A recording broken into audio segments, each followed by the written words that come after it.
بسم اللہ الرحمن الرحیم۔ ہم نبی کریم صلی اللہ علیہ وسلم کے ساتھ ایک سفر میں تھے کہ ہم رات بھر چلتے رہے، اور جب رات کا آخری حصہ آیا تو ہم نے پڑاؤ ڈالا، اور مسافر کے لیے اس وقت کے پڑاؤ سے زیادہ مرغوب اور کوئی چیز نہیں ہوتی۔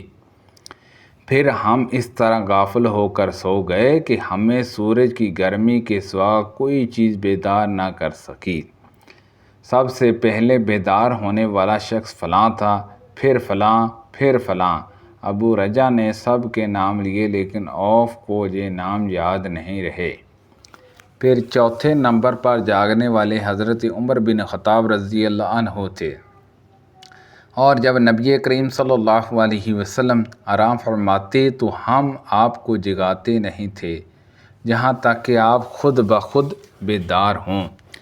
کیوں ہمیں کچھ معلوم نہیں ہوتا کہ آپ پر خواب میں کیا تازہ وحی آتی ہے۔ جب حضرت عمر جاگ گئے اور یہ آمد و آفت دیکھی، اور وہ ایک ناڈر دل والے آدمی تھے، پس زور زور سے تکبیر کہنے لگے۔ اسی طرح با آواز بلند آپ اسی وقت تک تکبیر کہتے رہے جب تک کہ نبی کریم صلی اللہ علیہ وسلم ان کی آواز سے بیدار نہ ہو گئے۔ تو لوگوں نے پیش آمد و مصیبت کے متعلق آپ صلی اللہ علیہ وسلم سے شکایت کی۔ اس پر آپ نے فرمایا کہ کوئی حرج نہیں، سفر شروع کرو۔ پھر آپ تھوڑی دیر چلے، اس کے بعد آپ ٹھہر گئے اور وضو کا پانی طلب فرمایا اور وضو کیا، اور اذان کہی گئی۔ پھر آپ نے لوگوں کے ساتھ نماز پڑھی۔ جب آپ نماز پڑھنے سے فارغ ہوئے تو ایک شخص پر آپ کی نظر پڑی جو الگ کنارے پر کھڑا ہوا تھا، اور اس نے لوگوں کے ساتھ نماز نہیں پڑھی تھی۔ آپ نے اس سے فرمایا کہ اے فلاں، تمہیں لوگوں کے ساتھ نماز میں شریک ہونے سے کون سی چیز نے روکا؟ اس نے جواب دیا کہ مجھے غسل کی حاجت ہو گئی اور پانی موجود نہیں ہے۔ آپ نے فرمایا کہ پاک مٹی سے کام نکال لو، یہی تجھ کو کافی ہے۔ پھر نبی کریم صلی اللہ علیہ وسلم نے سفر شروع کیا تو لوگوں نے پیاس کی شکایت کی۔ آپ پھر ٹھہر گئے اور فلاں یعنی عمران بن حسین رضی اللہ عنہما کو بلایا۔ ابو رجا نے ان کا نام لیا تھا، لیکن عوف کو یاد نہیں رہا، اور حضرت علی رضی اللہ عنہ کو بھی طلب فرمایا۔ ان دونوں سے آپ نے فرمایا کہ جاؤ پانی تلاش کرو۔ یہ دونوں نکلے۔ راستے میں ایک عورت ملی جو پانی کی 2 پکھ لیے اپنے اونٹ پر لٹکائے ہوئے بیچ میں سوار ہو کر جا رہی تھی۔ انہوں نے اس سے پوچھا کہ پانی کہاں ملتا ہے؟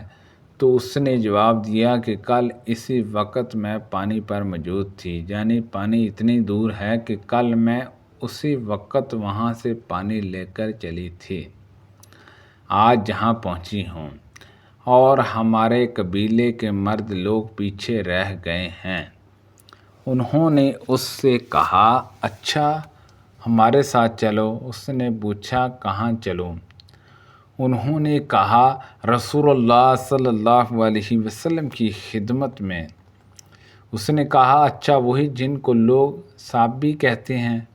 انہوں نے کہا جی وہی ہیں جسے تم کہہ رہی ہو۔ اچھا اب چلو۔ آخر یہ دونوں حضرات اس عورت کو ان حضرت صلی اللہ علیہ وسلم کی خدمت مبارک میں لائے اور سارا واقعہ بیان کیا۔ عمران نے کہا کہ لوگوں نے اسے اونٹ سے اتار لیا۔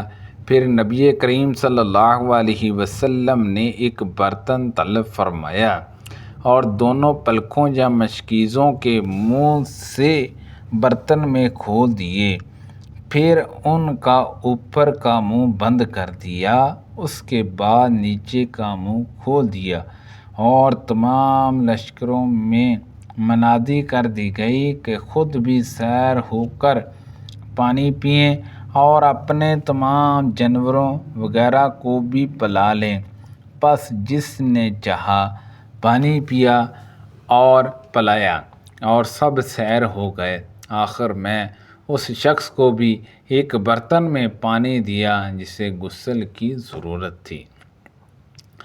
آپ نے فرمایا لے جا اور غسل کر لے۔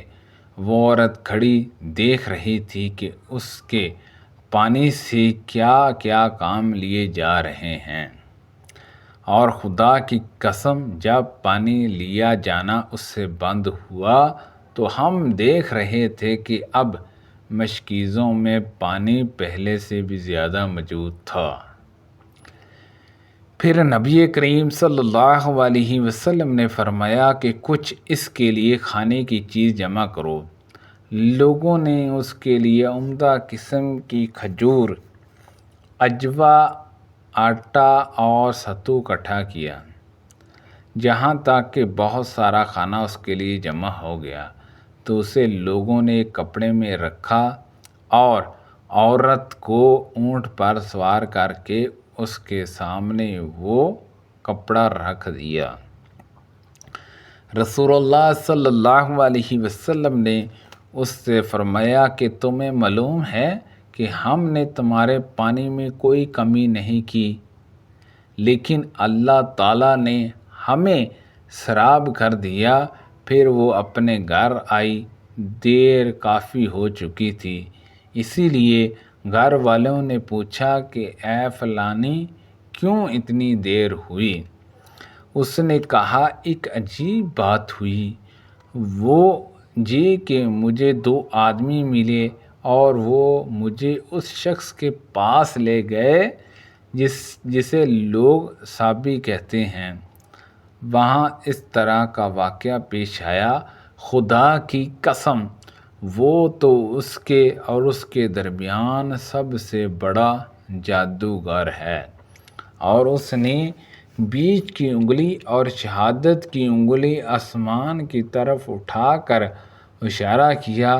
اس کی مراد آسمان اور زمین سے تھی۔ جب پھر وہ واقعی اللہ کا رسول ہے۔ اس کے بعد مسلمان اس قبیلے کے دور و نزدیک کے مشرکین پر حملہ کیا کرتے تھے، لیکن اس گھرانے کو جس سے اس عورت کا تعلق تھا کوئی نقصان نہیں پہنچاتے تھے۔ یہ اچھا برتاؤ دیکھ کر ایک دن اس عورت نے اپنی قوم سے کہا کہ میرا خیال ہے کہ یہ لوگ تمہیں جان بوجھ کر چھوڑ دیتے ہیں، تو کیا تمہیں اسلام کی طرف کچھ رغبت ہے؟ قوم عورت کی بات مان لی اور اسلام لے آئی۔ اللہ تعالیٰ نے پہلے نماز میں 2 رکعت فرض کی تھی، سفر میں بھی اور اقامت کی حالت میں بھی۔ پھر سفر کی نماز تو آپ اصلی حالت پر باقی رکھی گئی اور حالت اقامت کی نمازوں میں زیادتی کر دی گئی۔ ہمیں حکم ہوا کہ ہم عیدین کے دن حضا اور پردہ نشین عورتوں کو بھی باہر لے جائیں تاکہ وہ مسلمانوں کے اجتماع اور ان کی دعاؤں میں شریک ہو سکیں۔ البتہ حضا عورتوں کو نماز پڑھنے کی جگہ سے دور رکھیے۔ ایک عورت نے کہا یا رسول اللہ صلی اللہ علیہ وسلم، ہم میں بعض عورتیں ایسی بھی ہوتی ہیں جن کے پاس پردہ کرنے کے لیے چادر نہیں ہوتی۔ آپ نے فرمایا کہ اس کی ساتھی عورت اپنی چادر کا ایک حصہ اس سے اوڑھ دے۔ اور عبداللہ بن رجا نے کہا ہم سے عمران قطان نے بیان کیا، کہا ہم سے محمد بن سرین نے، کہا ہم سے ام عطیہ نے، ہم نے ان حضرت صلی اللہ علیہ وسلم سے سنا اور یہی حدیث بیان کی۔ سبحان اللہ عز و جل۔ اللہ پاک سے دعا ہے کہ اللہ پاک ان حدیثوں پر عمل کرنے کی توفیق عطا فرمائے۔ کو پڑھنے میں غلطی کوتاہی ہو گئی ہو اللہ پاک معاف فرمائے۔ آمین بجاہ النبی الامین صلی اللہ علیہ وسلم۔